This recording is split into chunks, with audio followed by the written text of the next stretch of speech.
আজকের আমি বানাচ্ছি তালের বড়া। তো তালের বড়া বানানোর জন্য তালটাকে ভালো করে মেখে তালের শাঁসটাকে বার করে নিয়েছি। এখানে নিয়েছি দুটো সিঙ্গাপুরি কলা।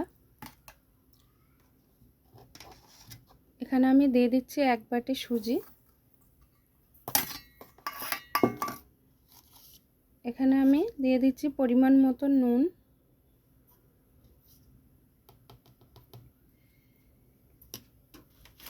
এখানে দিয়ে দিচ্ছি কালো জিরা।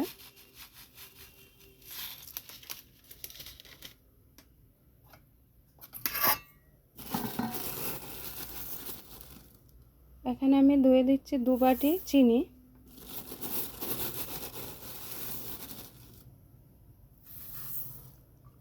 এখানে 2 বাটি চিনি দিয়েছি, 1 বাটি সুজি দিয়েছি, আর এখন এখানে দিচ্ছি আটা।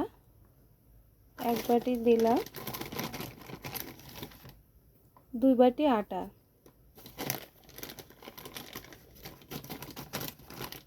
আর এখানে দিয়ে দিচ্ছি কুড়ানো নারকেল।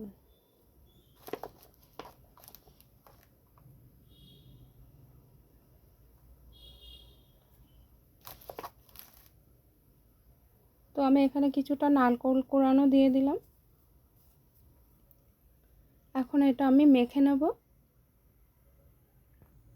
এখানে আমি দিয়ে দিচ্ছি বেকিং পাউডার 1/2 চামচ।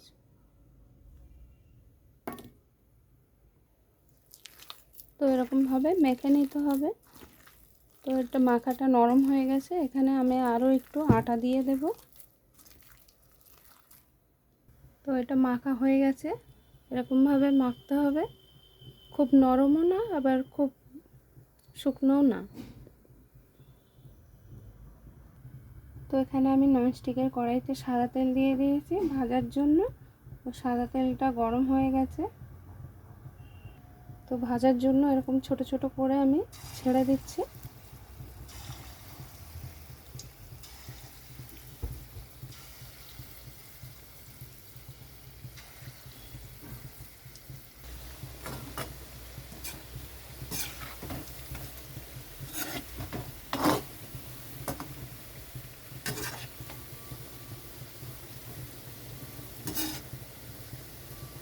ভাজাটা আরেকটু হবে।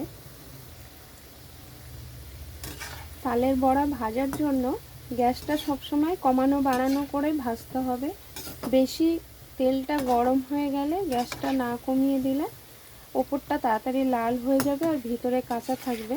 তার জন্য এটা কমানো বাড়ানো করে ভাজতে লাগে, তাহলে ঠিকঠাক ভাজাটা হয়। তো ভাজাটা হয়ে গেছে। ভাজাটা আমি নামিয়ে নিচ্ছি, সাইড করে রেখে দিয়েছি তেলটা ঝরানোর জন্য। তো তাল বড়া ভাজা হয়ে গেছে। তো কেমন লাগলো অবশ্যই জানাবেন, লাইক কমেন্ট শেয়ার করবেন। আর এখন তো তালের সিজন, এখন তো তাল বড়া হতেই থাকবে সবার বাড়িতে। তো এখানে বন্ধুরা ভাবছেন কলা দিয়েছি কেন। কলাটা দিলে এটা খুবই নরম হয় আর টেস্টিও হয়, তার জন্য কলা দিয়েছি। আপনারা চাইলে দিতে পারেন। এটা সুজিরও বানানো যায়, ময়দারও বানানো যায়। আমি এখানে আটা দিয়েছি। তো আটা দিলে, তাল জিনিস আটা দিয়ে বানালে এটা টেস্টি আরও ভালো হয় আর শক্ত হয় না, নরম হয়।